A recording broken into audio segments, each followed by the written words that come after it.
This has to be the most unattractive pie I've ever seen. Oh my God.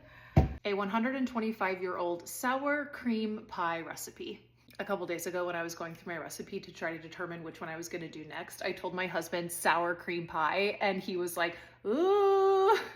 So I Googled sour cream pie recipes, and this is like not an old thing. People are making sour cream pies now. I have never had one, so this sounds interesting to me, but they are certainly out there and I'm sure they're delicious. But when I think of sour cream, I think of tacos. I think of like chip dip, you know, that stuff. This is one of the handwritten recipes in my book. And just like the other recipes, there's a lot of missing crucial information, so I'm gonna do my best. Do our pie filling first. We have 1 cup of sour cream.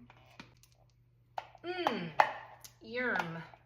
Okay, 1 cup of sugar, 1 cup of chopped raisins, 1 egg, 1 teaspoon of vanilla, 1 teaspoon of cinnamon.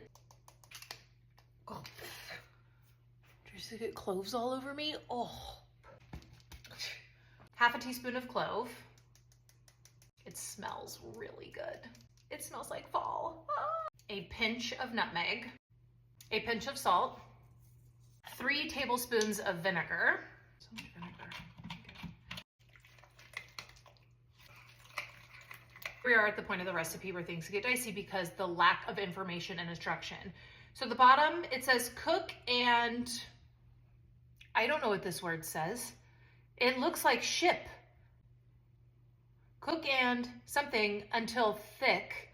Put in crust, which is baked beforehand, brown a little in the oven. What does this say? Cook and blank until thick. Brown a little in the oven. I think it means brown this in the oven, in the pie crust, which has been baked beforehand. Okay. It says baked beforehand. I'm gonna go with pre-made and baked beforehand. Thank you, Pillsbury. I'm doing my best here. Crust to Omaha, blah, blah, blah. Bake 10 to 12 minutes or until light brown. Okay, got it, on 450.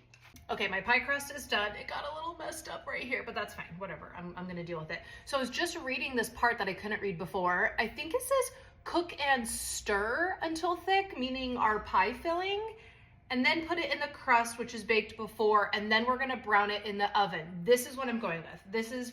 I need to make a decision and move forward with this. So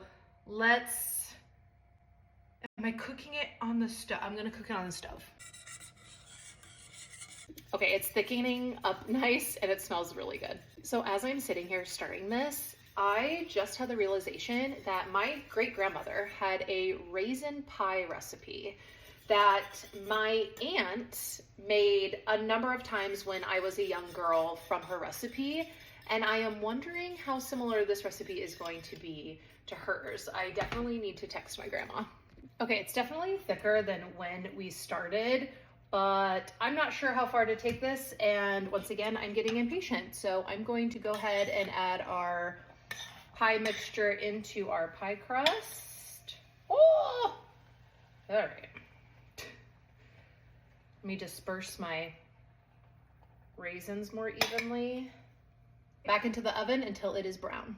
I just realized I set the timer for 6 hours. So that's not right, but it looks like it's been almost 15 minutes in the oven. So let's check it out. Let's keep going.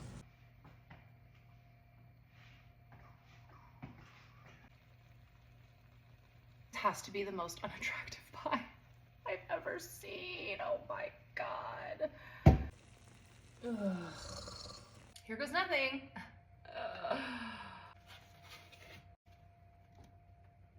It has like some gooey parts that I'm struggling with. Fully committed to this, so I can do it.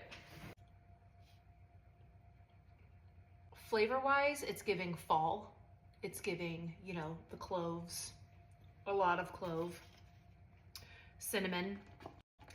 The texture, if you do not like pecan pie because of the texture, you are not going to like this if you're like really sensitive to that. And it looks ooey gooey. So there's that. I don't know. Honestly, I'm hung up on this one. I think I would rather have the white wedding cake than this.